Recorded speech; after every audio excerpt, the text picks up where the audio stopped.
What is up, knife community? This is Blade Love from the Sharpest Edge, and today's video is about one of my absolute favorite knives, the EK knife.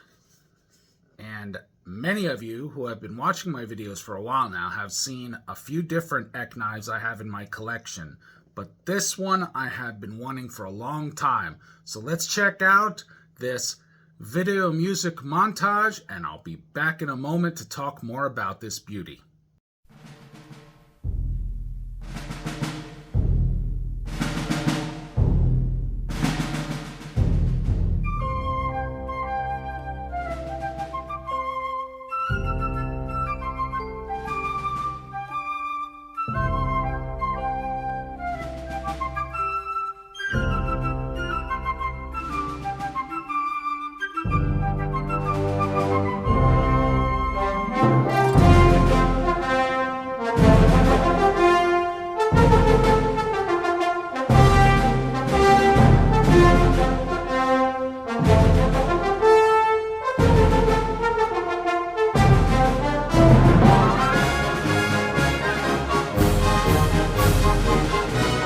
So as many of you have seen my past videos with other EK knives, original EK knives, also the Ka-Bar EK knife collaboration.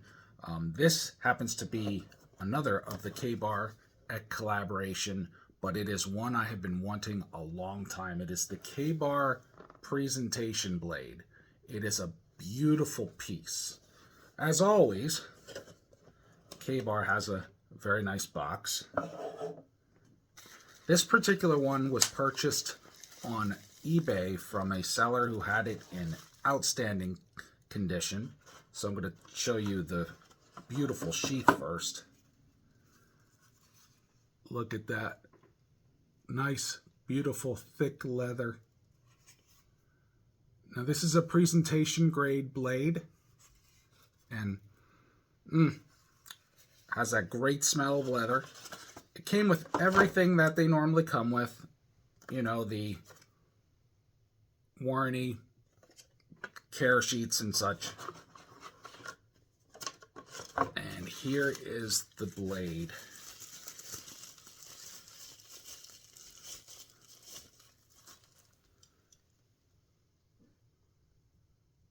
Isn't she spectacular? I love the presentation blade. Now, I will be putting specs up in the video, in the summary, as I always do, but there will be no cutting demonstration, even though this can cut. She is untouched that way, and she's going to be going in that showcase right there behind me, just as soon as I do my reorganization and cleanup. So let's check her out a little more closely, shall we? So here is the beautiful EK13 by Ka-Bar EK, and it is a gorgeous presentation knife. The sheath is made right here in America, and it is really beautiful. Check out that clean stamping, the great stitching, the thickness of the leather.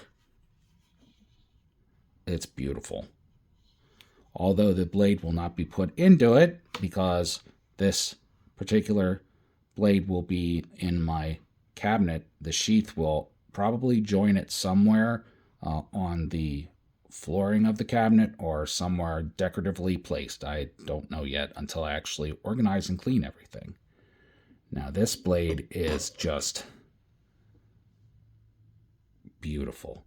Look at those walnut handles. Full tang, copper-coated stainless steel fittings and hilt. Beautiful. Of course, I'm going to have to wipe her down again because I keep schmutzing her up with my picking it up just to look at it. Can even see me in the background there without my glasses. Unbelievable. And there's the blade marking right there. It's just such a beautiful blade. I love it.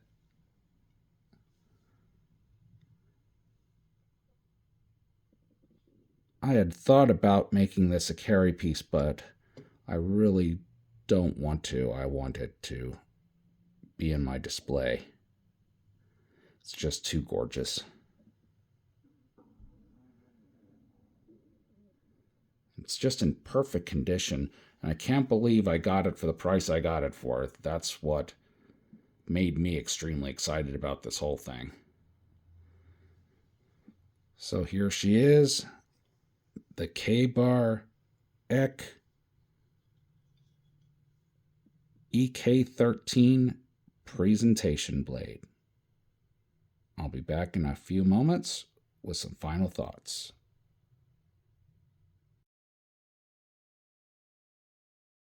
So I can't wait till I get to my next project so I can get her back into that case and actually clean out that case, because I started working on cleaning and organization of knives on this side of the office, but I got to get to this side and I got to actually clean the back as well, because it's where the World War II and World War I blades are, so I have to take care of those too.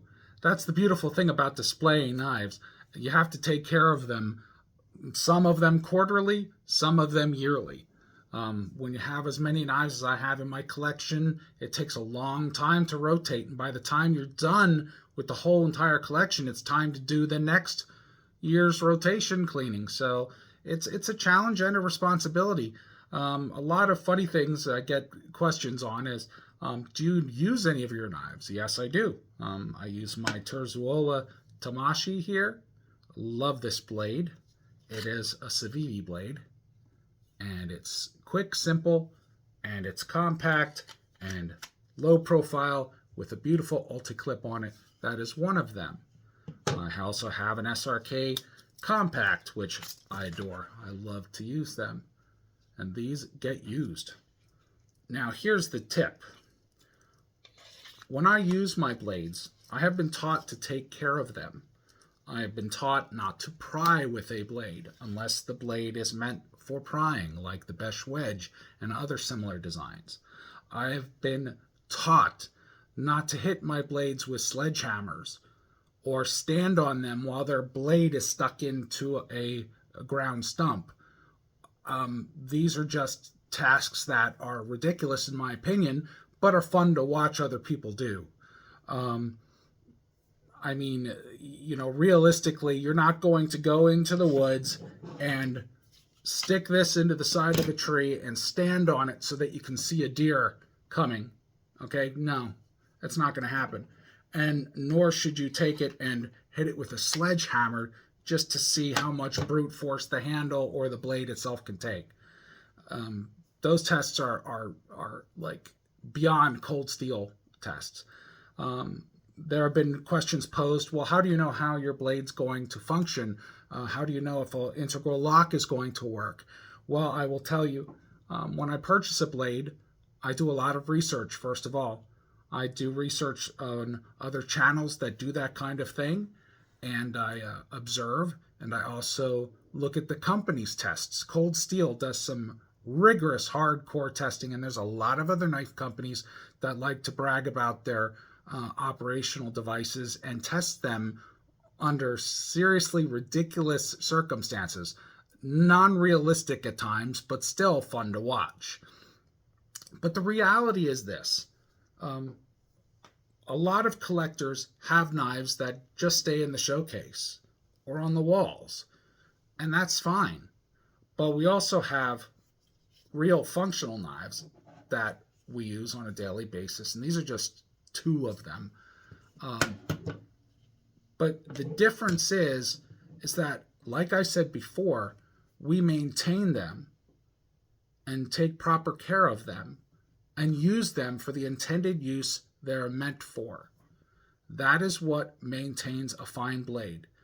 I mean, I have seen some blades beat to hell, and in my younger days when I worked construction, I would always cringe when I saw construction workers pry open paint cans with blades and the blade tips would snap off and they'd be like, oh, this is a shitty knife. No, it's not a shitty knife. You just didn't use it properly.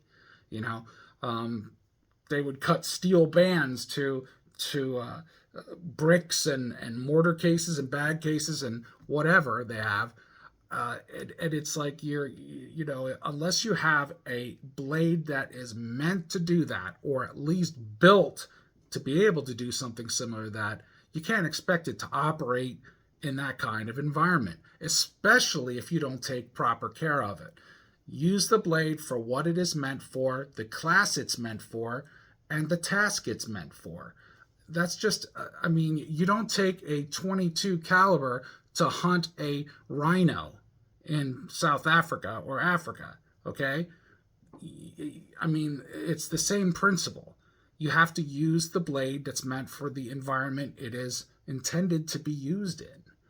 And some of these tests on YouTube kind of make me laugh, because I have yet to stick any blade into a stump and then really wrench it hard just to see if the blade snaps.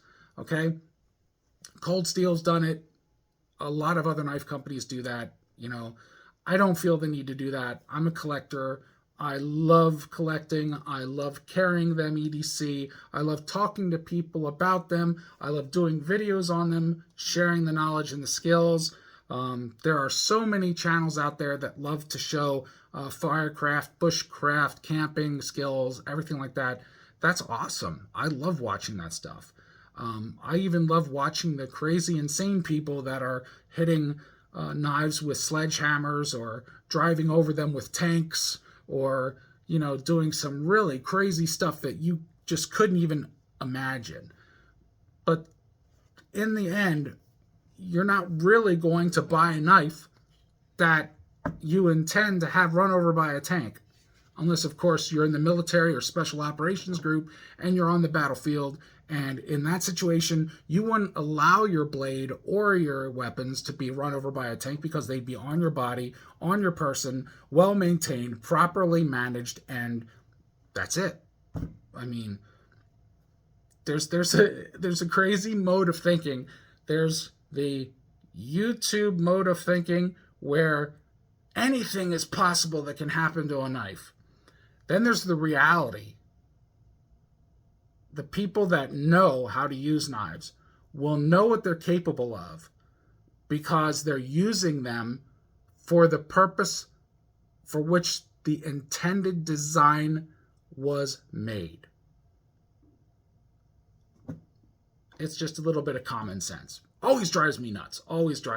But like I said, I still enjoy those videos because it's part of the knife community. The knife community is a great, diverse, just an awesome group of people that come together for one purpose, and one purpose only: the love of pointy, stabby things. And they love to show them off. Each person, each video creator has a different aspect they want to look at the knife. Some people want to just look at the gorgeous lines and the collection. Other people want to see some usage and raw usage out in the environment. And then there are some people that just want the apocalypse to occur on the knife. All are cool, and I love them all. So this has been Blade Love from the Sharpest Edge. Thank you for watching this video, and please like, share, and subscribe, and always remember, be good to yourself, but especially be good to one another out there. Take care, everyone. Until next time, bye for now. You got the sharpest edges I've ever seen.